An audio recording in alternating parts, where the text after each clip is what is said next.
Welcome to another episode of Inside the Mavs. Kevin Gray, Mavs pre- and post-game host for 97.1 The Freak on the Dallas Mavericks radio network. Joined as always by my partner, Grant Afseth, who writes for SportsIllustrated.com covering the Dallas Mavericks as we recap what was a disappointing weekend of basketball for the Mavericks, taking consecutive losses for the first time this season. You can find me on Twitter at Kevin Gray Sports. You can find Grant on Twitter at Grant Afseth. We really appreciate you joining us, however, and wherever you may be listening to us on iHeartRadio or wherever you get your podcast for free. Make sure you subscribe and download to the podcast, give it a 5-star rating, and write a review for the podcast as well. As I bring in my partner, Grant Afseth. Grant, what's going on, man? How we doing? I'm doing pretty well. Definitely an interesting time to really get going on the podcast when they lose consecutive games for the first time. But that's fun for sure. So I'm looking forward to picking it apart. Well, that's why we go Inside the Mavs, because we are the official podcast of 97.1 The Freak, and we got to talk about the good and the bad when it comes to this team. And it's been a lot of bad over the last couple of games as the Mavericks gave up a $132 to the Milwaukee Bucks on Saturday night, and then they back it up by giving up 129 to the Sacramento Kings, where Domantas Sabonis and De'Aaron Fox combined for 62 points. Damian Lillard and Giannis doing the same on Saturday night. Let's just take it from a 30,000-foot view before we start breaking down the X's and O's and some of the things from an observation standpoint. We talked about on the last episode where this team has to be able to play average defense to be a team that you can consider somewhat of a contender in the Western Conference. And Grant, over the last couple of games, we haven't seen average. We have just seen plain horrendous defense from Jason Kidd and his group. What's been the overarching theme that you're noticing with this group, especially on the defensive end right now? Yeah, I think when you look at the last couple of games, in particular, like Milwaukee and Sacramento, as you mentioned, they have some top level talent like Giannis, Damian Lillard, and then the Kings have, like all NBA caliber, like all star players, De'Aaron Fox, Domantas Sabonis, and when you look at how the Mavs handle them, the base matchups, you can't really trust like an individual defender against them, and so that naturally means you're going to have to send help load up on them. And the Mavericks are just really struggling to make those recoveries, be on a string, make extra efforts, communicate, talk on defense. And then as plays develop, you have to finish plays. That's something that they entered the season really focusing on, is they thought that they basically had an effective defense enough to where they can force misses, but they weren't closing possessions. That was something like Tim Hardaway Jr. mentioned a lot on media day. A lot of players in general just mentioned like closing possessions is a big thing. And, there were times where you could just see where players are kind of just standing, watching shots go up. And then the other teams, like the opposition, is crashing the boards. They're active. They're, in general, they're cutting. And the Mavericks are losing track of an off ball, cutter. They're not closing out effectively, containing like the off the catch attacks. And when you're not able to handle the base matchup of like Fox, Sabonis, Giannis, or Lillard, it just gets very complicated when you're also not making those extra efforts and basically all those other things. So I think right now at its core, there's not really much you can say that they have as a calling card that really has like an effective identity. Because the thing that we have talked about, against teams like the Wizards, like Dereck Lively really popped. Like he looked like an effective rim protector. He deterred rim attacks, things like that. From a lesser team that doesn't have as much dynamic talent. But when you go against some of those top level teams, there's going to be issues where there's like, he's still learning how to handle Sabonis, like in the post. He's learning how to basically, approach teams that are really active off the ball, whether it's the Kings, Denver Nuggets, while they still have that effective, presence that they're running their offense through. And even little things, like there was a time where, like even early in the game, like it kind of just showed, Harrison Barnes got the ball in a handoff. Which was Luka's man, and Harrison Barnes goes over and Lively steps up because Harrison hesitated to kind of draw his commitment, and then Harrison just gets straight downhill and finishes at the rim. And those are things that like maybe 30 games in, he's going to recognize like, okay, sometimes they're going to try to get me by pausing on it, like after they receive the handoff.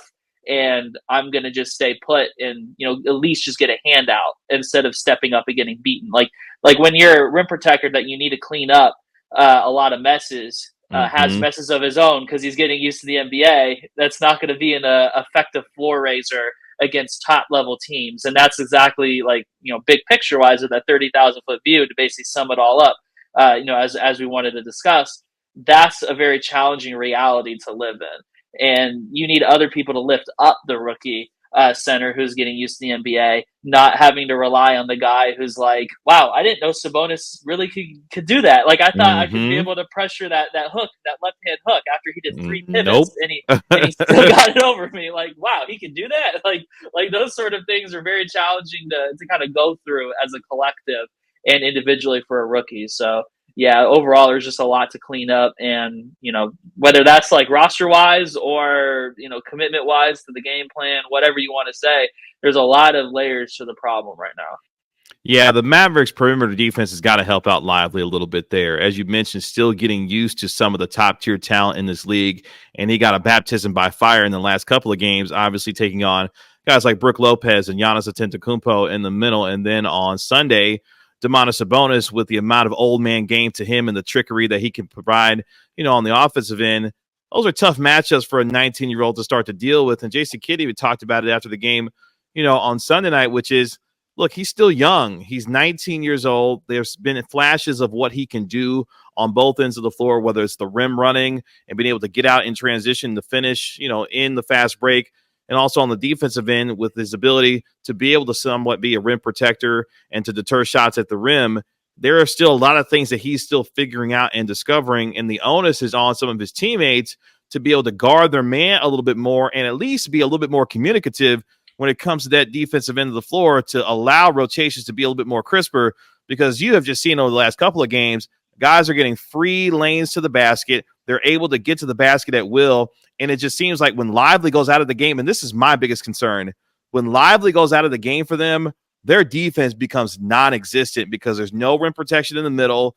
Obviously, we know Dwight Powell is not going to necessarily provide any of that in terms of shot deterrence, rim, protection, shot blocking, any of those things. So when Dereck Lively leaves the floor, it becomes that much more difficult for this team to defend if you're not going to get good perimeter defense from Josh Green, from Derrick Jones Jr., from Grant Williams. If there's not that connectivity there, you're going to get beat by a lot of good teams. And we've seen that over the last couple of games with the Kings and the Milwaukee Bucks in that way. Yeah, for sure. And I was actually just running through all of the Sacramento Kings, like the offensive possessions, just to take a look at what happened last night before I got on here with you. And there was even sequences from someone who you'd expect to really set the tone as a defensive leader, like Grant Williams, who comes from like a Boston Celtics team where they've had a top flight defense, and they're just a highly successful like regular season team, and they made it far in the playoffs during his time there. And he missed Chris Duarte was in the corner, and on one play, and Grant Williams just kind of ball watched, completely lost track of him, and Duarte just completely backdoor cuts and then gets a finish at the rim. And then another instance where he's having to make that swarm in the half court sort of rotation after that initial spray out pass is made, and he's not able to get out and then contain the closeout attack. And just gets beaten, and then the rest is history from that point on. So even when someone who's integral and was one of the guaranteed starters, at the start of training camp, and then entering the season, who's relied on as that key cog and that leader to kind of not handle those little things. In addition to a guy like Tim Hardaway Jr. having instances where he's kind of just he makes that first effort. There was a play as well, not to keep getting individual plays too much, but there was a play where he closed out in the corner, and then he kind of just stood there as the play completely developed. And then it was a bench unit play where Kyrie was on the floor. So this wasn't even a play with someone like Luka, who you want to cover up and acknowledge that you got to have provide extra efforts to make it easier on him. But Tim Hardaway basically just stood there. Everyone else made efforts, and then there was a wide open shot on the wing, and everyone was kind of looking around okay, so who's left to account for this? Oh, wait. Tim Hardaway is just kind of loitering in the corner. No offensive players even near him. And that happened on the boards a couple of times too. There was a play where Luka and Tim Hardaway completely just kind of hung around when, the Kings got an offensive rebound. And then there was a cut from an active, wing player who's moving around. And, the Kings were very intent overall on staying active, whether it was like relocating behind the 3-point line after the Mavs like loaded up at the nail, or just like, doubled the ball to get the ball out of like their stars' hands. And they were very active cutting. And, some stats from that is the Mavs actually gave up a season high in points on cuts and spot up shots last night. Oh boy. That's a pretty horrible combination when you're also giving 30 pieces to guys like, Sabonis and Fox. And, just overall, another point, with the whole like Dereck Lively stuff as well, is that when he's getting used to the NBA, there's another factor that also has to be considered. You can't really get super creative with schemes as well, too. So, like, it makes it even more important for everybody else to do your handle their job. responsibility. Yeah, because you can't just like start mixing it up a lot during a game to give different looks to like a guy like De'Aaron Fox or Sabonis and really be effective if the base level stuff is still, like naturally to be expected. Not like, oh, he's behind the curve or anything by any stretch, because it takes a while to like really get acclimated in the NBA. It's not really fair to be like, all right, well, now we're going to throw this guy even more into the fire and have him, on like stop on a dime, like on the fly, whatever you want to say, just start, deploying different schemes as well, get like the game within the game. And, that's just very complicated overall when you can't really get into like mixing it up, making, other teams' top players see different schemes and then expect to execute them on top of that when your base identity isn't being executed very well on top of that. Yeah, because you can't throw out more coverages or more exotic coverages to defense on the defensive end when your guys are not able to not only not execute the fundamentals based off of just simple help and communicating on the defensive end, but also trying to put all of that on a 19-year-old to be able to absorb not just the basic things that he's trying to do, but then add more on top of it. It makes up for a recipe for a disaster. And not to harp on it too much, but this is one of the reasons why I was hoping that during the offseason, even with the drafting of Dereck Lively, that you can make an acquisition like a Clint Capella, for example, to be able to have a veteran presence that could come in, be able to absorb some of the different things that they do defensively, but also have a base level understanding of what he needs to do within this defensive scheme to be able to provide a little bit of a learning curve, for Dereck Lively to come along a little bit more slowly. You're not seeing some of that at times. And again, this is not to say that Dereck Lively won't be a really good player, because I think he has shown enough for us to have a good idea that down the road, he's going to be a very effective center as he continues to grow and mature as far as the NBA is concerned. But right now, for a team that's trying to win as much as it can, given the expectations that it has, defensively right now, it's just not happening. And I think that more so now concerns me as we start to look forward and dive in a little bit deeper on this. In terms of Jason Kidd and the personnel that he's working with, we saw in the Sacramento game, Josh Green had to start the second half for a struggling Derrick Jones Jr., and I've been one, Grant, that has contended that Josh Green needs to be in the starting lineup for this team, because I think he gives them the better upside, both offensively and defensively, ultimately, as you get the bigger sample size during the season. But even Derrick Jones Jr., who we have lauded as someone who's been really good for them, nothing seems to be going right on the defensive end. Is this more from a schematic problem, or is this a personnel problem that the Mavericks are facing, given the defensive challenges that they have right now? Honestly, I think there's like a lot of basic fundamentals of defense that are just not being handled on an individual basis. There was a play where I saw like Derrick Jones was put in a really like tough spot with Tim Hardaway involved in the action, where like Derrick Jones had to basically contest multiple times in the same possession while Hardaway was essentially playing like stand and point defense. There was like a relocation. Initial shot attempt, like Derrick Jones had to contest, and then the ball found another shooter, and then Derrick Jones had to get out on him too, and then like that's just a lot to put on like one player as well. And then you go beyond that, there's just basic limitations to having someone who is going to be a thinner framed guy. They've had him on some of those quicker options out on the perimeter, but like when you have to make that rotation and body up or wall up, like someone getting downhill who plays with a lot of force, whether that's like a Giannis or a Sabonis, there's going to be limitations to that.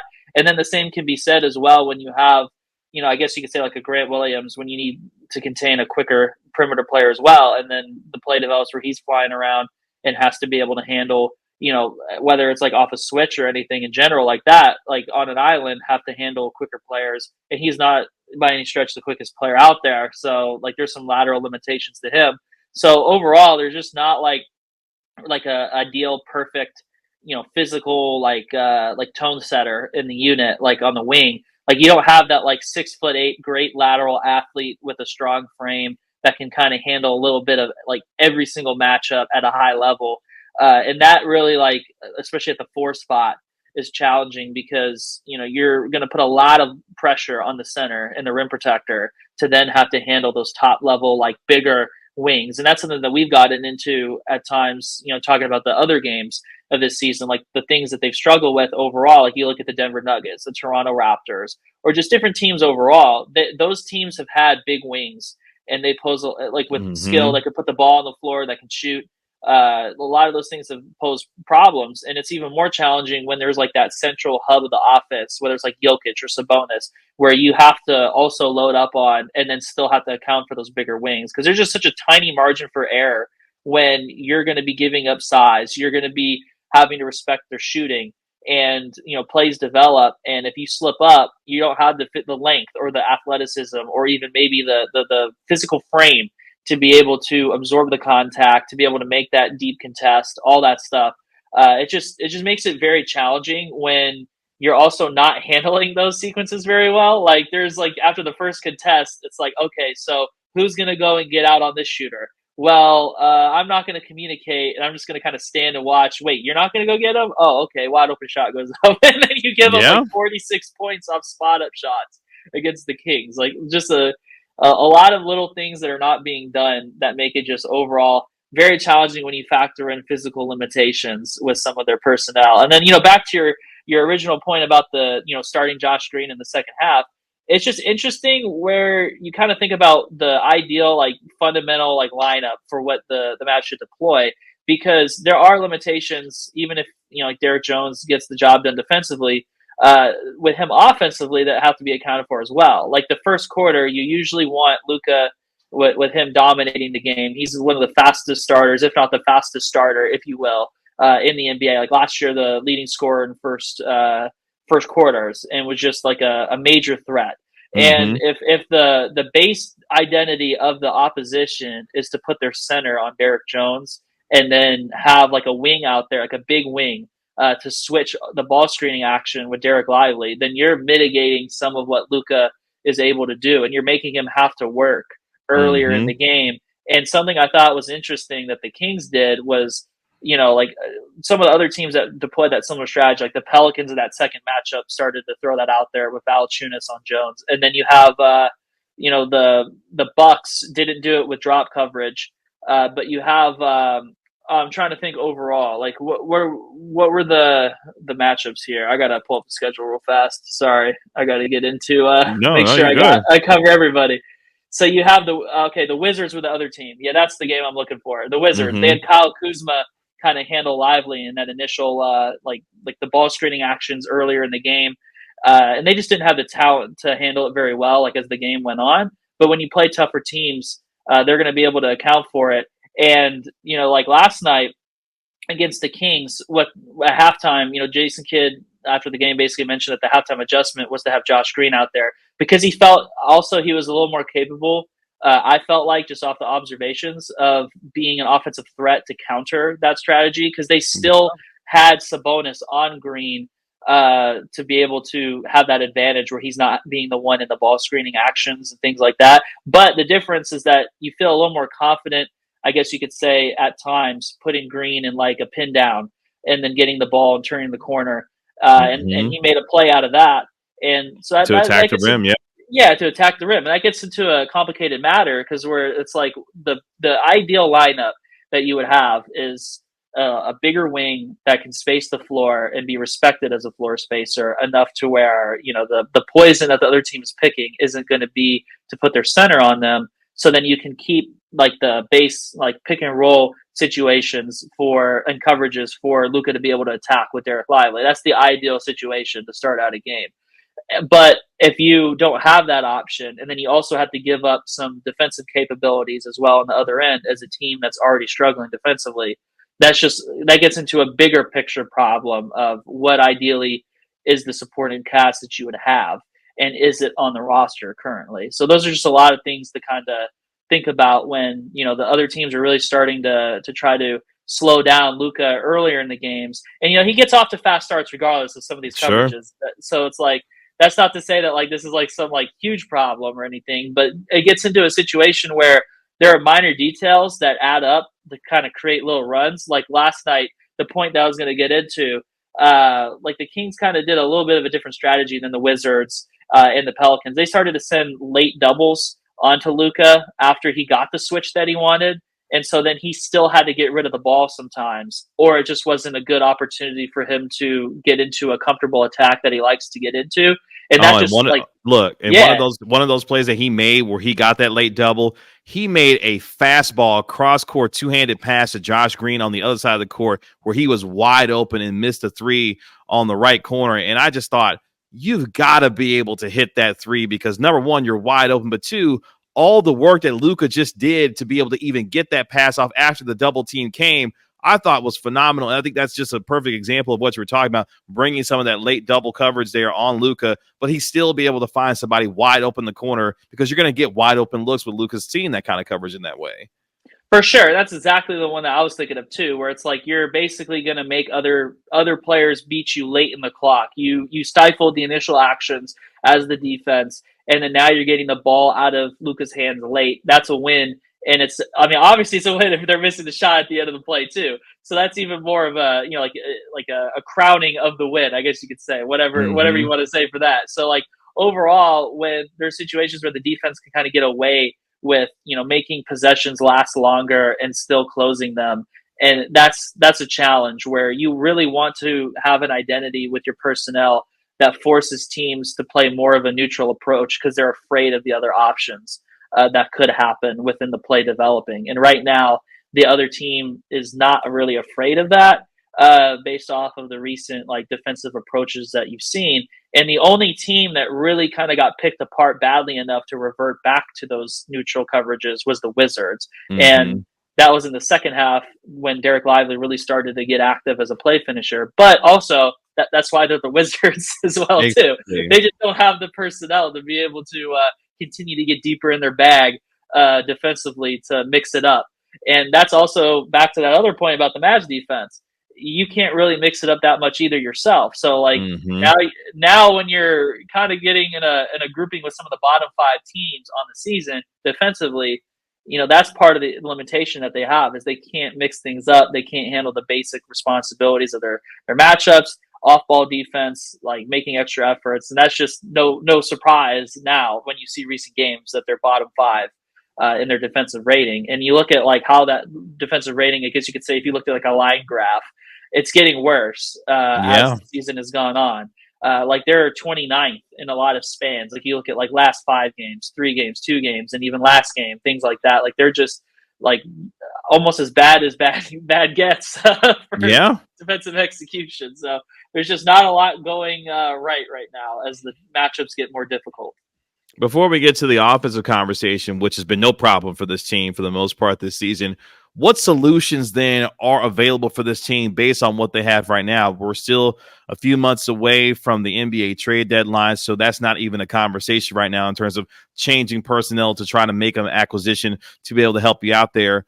Are there things that this team can do other than being more communicative on defense, talking more, being able to guard the perimeter and be able to do their job? Obviously, with Lively, with his progression, what things are there solution-wise in the interim as they get ready to take on the Lakers and the Clippers over the next couple of games here in Los Angeles that they can start to try and implement? Because right now, this is looking like a soft group when it comes to their ability to defend on that side of the floor, and it doesn't seem like there's anything improving anytime soon. What solutions are there for this defense to be able to start to turn things around a little bit? Yeah, I think this honestly will be a very big week for them because, you know, I know like as professionals, when they talk about the situation with the schedule, they like to say we're not using it as an excuse. But I mean, in a way, when you're bringing it up and it's not really like being asked about at times, like sometimes it is, just to be clear, but like sometimes it's not being asked and you're like, yeah, you know, we got in at like 1:30 or like, you know, 3 or whatever. It's like you're telling me without me asking. Well, I mean, look, you played 5 games in 8 days, and you had 2 back-to-backs in those. You had the back-to-back with the Pelicans and the Wizards, and then you had the back-to-back with the Bucks and the Kings, and that includes travel in both of those. So the NBA scheduling definitely did not do them any favors. But as you mentioned, these are professionals, and they're not going to make excuses for it. But if you look at it, that's a tough stretch to go through, especially with the amount of travel and back-to-backs included in a 5-game, an 8-day span. So not a lot of favors done to the Mavericks when it came to a scheduling standpoint in that way. Definitely. And then this week is very big, in my opinion, because that goes out the window when you have today, you have off. Like the NBA doesn't allow teams to practice on, after a back-to-back on that third day following those games. So they have a full day off to kind of mentally decompress at home and, get back in gear. And then Tuesday, they'll, be able to practice at home in their facility before they fly out to LA.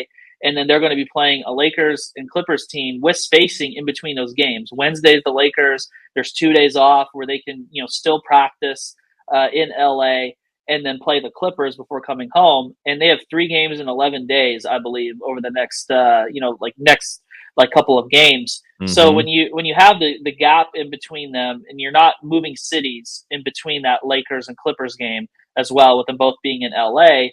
And also, both of those teams are going to be playing on the second night of a back-to-back for those games as well, too. So, the schedule situation is negative towards the other team twice when they're on this road trip. And, if they, are able to kind of reset the clock, if you will, like mental focus, refocus, and handle things better, that'll give you a better look, perhaps, of where the group is at after that really just kind of tough stretch that you mentioned, like the 5 games in 8 days and the back-to-backs and all that stuff. You'll get a better look of what the true, I guess you could say, not super travel bogged down Mavericks defense may look like. Even though they're still on the road in the situation, which is kind of wild. But, regardless, it's not the most strenuous road trip. You're going to LA, you have days off in between games. So it's going to be interesting to see how they respond to it. Because there were just some uncharacteristic things, like the things I pointed out about Grant Williams, like completely losing Chris Duarte on a cut, and then, not being able to get out on a shooter well and break that into a stance where you're just getting blown by. And then it's just too much for Lively to have to clean up all those types of mistakes. And the team as a whole, the talking and the refocusing, they're probably going to have a pretty lengthy film session, I would imagine, on Tuesday. I would imagine. And if they don't respond after that, after, consistently bringing up that the coaches prepare them well, and, they might need to reflect on some of those things as individuals, like in the locker room, without the, I guess you could say players only in a situation with how this defense has gone. Not quite like the Chicago Bulls, right? Exactly. After game 1, at least you got a little bit of a season going before you have to break out the players only. But I think if they don't respond on this LA trip after all those circumstances going in their favor, I definitely think there's some soul searching that would need to be done for their defense. Last thing before we go to the offense real quick before we end today's show, I'm looking at Jason Kidd with a little bit of side-eye right now. We were lauding him for, the 9-3 start, some of the adjustments that have been made, the pace at which this team has been playing with offensively, which we'll touch on here in a minute. But again, defensively, this team has got to find a way to get somewhat toward average, because right now we're literally talking about a bottom 5 defense in the league. And one of the things that I've started to think about over the last couple of days is maybe I have to start reevaluating how I view good defense, because I was looking at some of the numbers.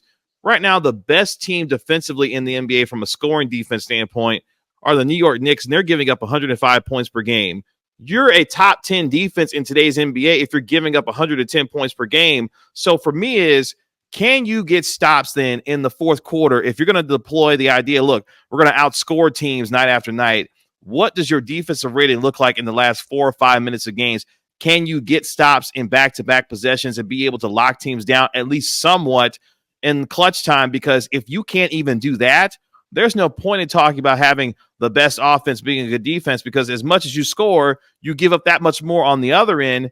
And for me, I think that's I have to start looking at this team defensively is, what are the Mavericks doing in the last 4 and 5 minutes of games defensively? And does that give me a better indication on how I need to evaluate what defenses do? Because to try to do it over a full 4 quarters is really difficult to do because of how efficient these offenses are. Can you get stops when it matters most in the last 4 or 5 minutes of games? I think that's the lens I have to start looking at this Mavericks defense, especially if they're going to be this bad through 3.5, quarters in most games the way that they play defense these days right now. Yeah, definitely. And they're a team that, like, like early on, they were almost playing a clutch game every single game as well, Yeah. too. So you're getting to that point of the game where that execution really matters. And I think that also puts a lot of strain on your offense as well, to where you can't turn the ball over. Like, that's something There's that no they margin brought for up. error. Yeah, there's no None. margin for error. Those live ball turnovers become really problematic for you and are huge momentum swingers. And so that really gets into a point, too, where it's like, so how do you get full throttle offensive execution when you're also having to put out some defensive personnel that doesn't have to be respected as shooters as much? Like that's where it gets really complicated, because you don't have that base like set of personnel, that identity on both ends of the floor, where you're able to really get the best out of yourselves on both ends. So that's they've had some really potent offensive games. Don't get me wrong. So I'm not saying that like their offense like as like one of the most efficient in the league is like Mm-hmm. being held back like majorly or anything. But where it gets tricky is you can end up in some situations where defenses are able to take bigger gambles. They're able to give you different looks that even for a couple of possessions can cause like a live ball like change of possession. Whether that's like that, like Luka makes a read and he sees something, but the defense is mixing it up and he throws a turnover like against New Orleans. They did a great job of that, of mixing it up and really being aggressive, setting an early low man.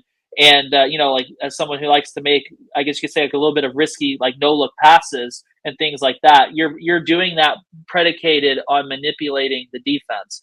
And you can't manipulate a defense that doesn't care if they're giving up the weak side corner three to Derrick Jones. So like Mm-hmm. that's also the thing where what makes this team special is the offensive, or could make this team special, I should say, is the offensive talent of someone like Luka. And if you're not fully able to give him that arsenal where he's able to really deceive the defense using those special traits, like the no look, like I'm gonna like stare down the weak side corner, and then now the wing is gonna be open. Things like that, like those late passing reads and things like that after drawing two, it just makes it harder for him to operate in a flawless manner where he's really minimizing mistakes and keeping his turnovers down. And that goes beyond like shot making, because then that puts a lot of strain on him to be really efficient as the step back 3-point shooter on ISOs and things like that when he Mm-hmm. does get those opportunities.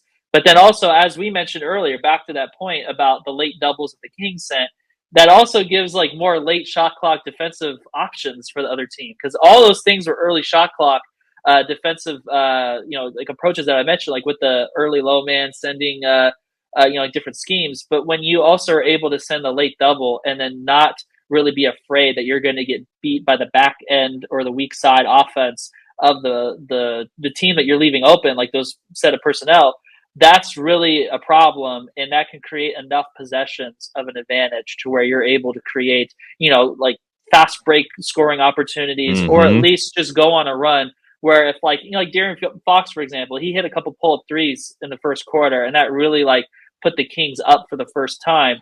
And then if you're getting into situations where your superstars are getting the ball out of their hands due to late doubles at times early in the game, that's pretty like tough to overcome if you're not punishing them for it.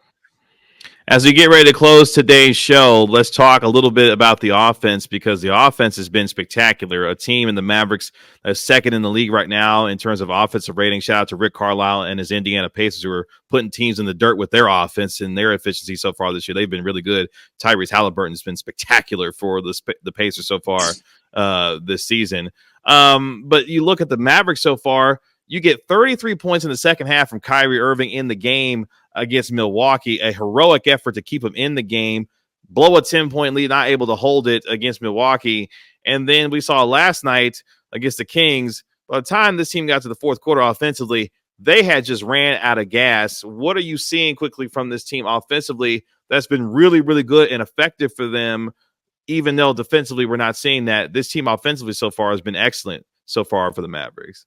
Yeah, for sure. I think they've done a lot of the things you'd expect from a team with Luka Doncic and Kyrie Irving. Like especially with Luka, they do a great job of really like putting stress on the defense by hunting mismatches. And they've been like the most prolific 3-point shooting team in the NBA, if I'm not mistaken, in terms of makes. Like Tim Hardaway Jr. is among like league leaders in makes. Like Luka's been phenomenal on the step back threes. And he's been more willing to take the catch and shoot threes at times as well this season. So that they have like the foundation of a really potent team where you have the superstar talent that creates the problem, as Jason Kidd likes to say, where they draw that attention, and they have knocked down a lot of threes to make teams pay.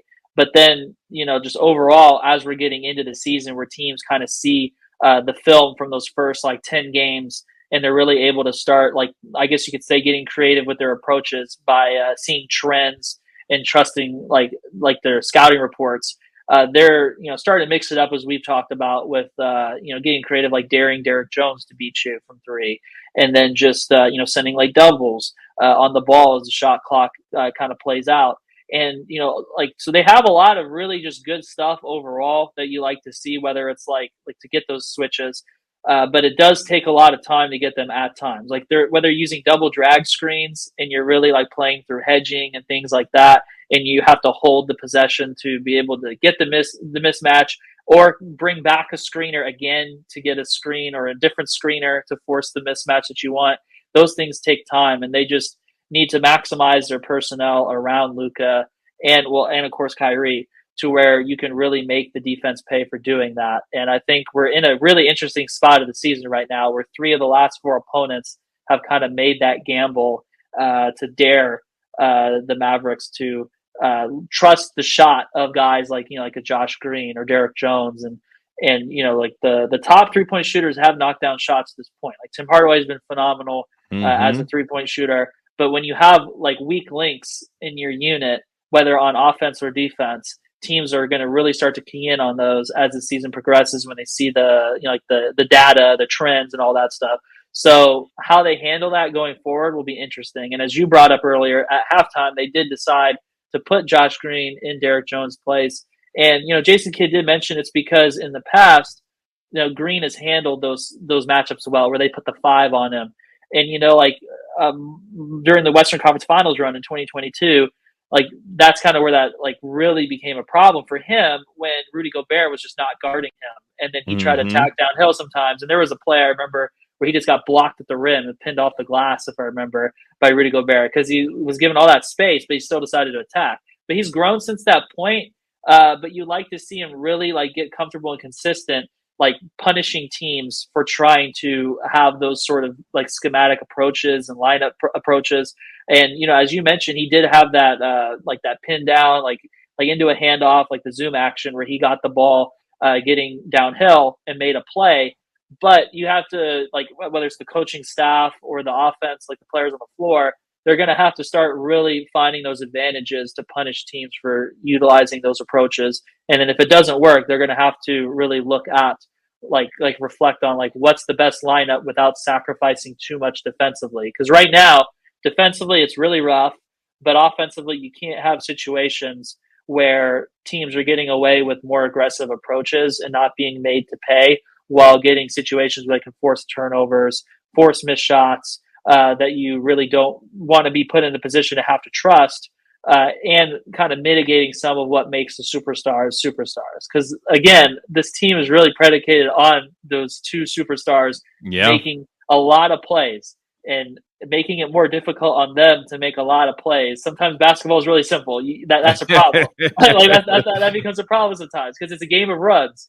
You can look at a box score and overall see, wow, Luka was great, Kyrie was great, and then they scored quite a bit of points, but they still lost. Well, sometimes those few possessions of mistakes where the defense gets away with some of those approaches to create those advantages can cost you in the end. And that's in the big picture, a lot of the little things that they'll have to solve. But it's also why, there's people who are on the coaching staff and in the front office, and we're on a podcast. That's right. I don't envy them having to figure that all out.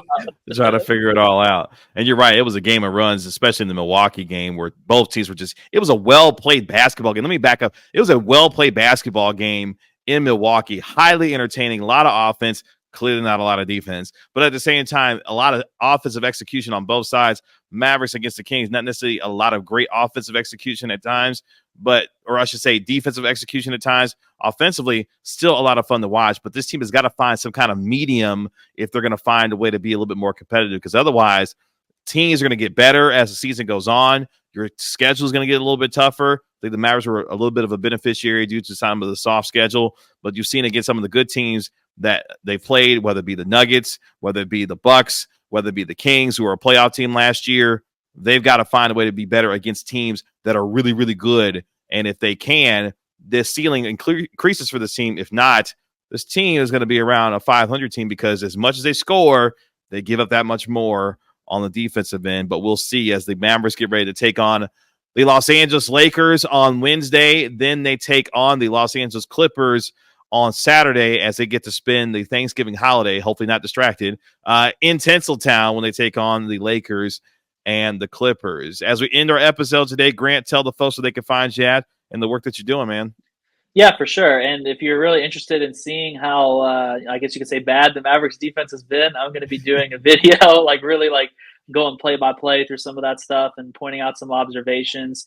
Because with the time off, it's very hard to do it when you're like going to games, and it's like I'm in Washington D.C. and then I have to fly, and then they're playing in Milwaukee, like literally the next day, things like that. It's very tough. But this week, there's more time for me to be able to get into those like video breakdowns and things like that. So I'll have plenty of those on my YouTube channel, just my name, Grant Afseth, and I'll have plenty of articles as well on DallasBasketball.com as I usually do throughout the course of the season for sure. And then we'll have Wednesday and Friday on Inside the Mavs, continuing our conversations about them. That's right. You can find this podcast wherever you get podcasts for free on iHeartRadio, as the Inside the Mavs is the official podcast of 97.1 The Freak on the Dallas Mavericks Radio Network. And you can find me on Twitter at Kevin Gray Sports. You can also watch this on my YouTube channel at Kevin Gray Sports. Anytime we do an episode, not only do you have the audio, but you also can watch it on YouTube as well. And you can also find it on Grant's YouTube channel as well. So make sure you download and subscribe to the podcast where you get podcasts for free. Subscribe to my channel at Kevin Gray Sports on YouTube and do the same for Grant on YouTube at Grant Afseth as well. We'll be back on Wednesday for another episode of Inside the Mavs as we get you ready for the Mavericks taking on the Los Angeles Lakers and the Los Angeles Clippers as they spend the Thanksgiving holiday in Los Angeles. And we look forward to talking more when we go inside the Mavs. For Grant, I'm Kevin. We'll talk to you Wednesday here on Inside the Mavs. Y'all be good.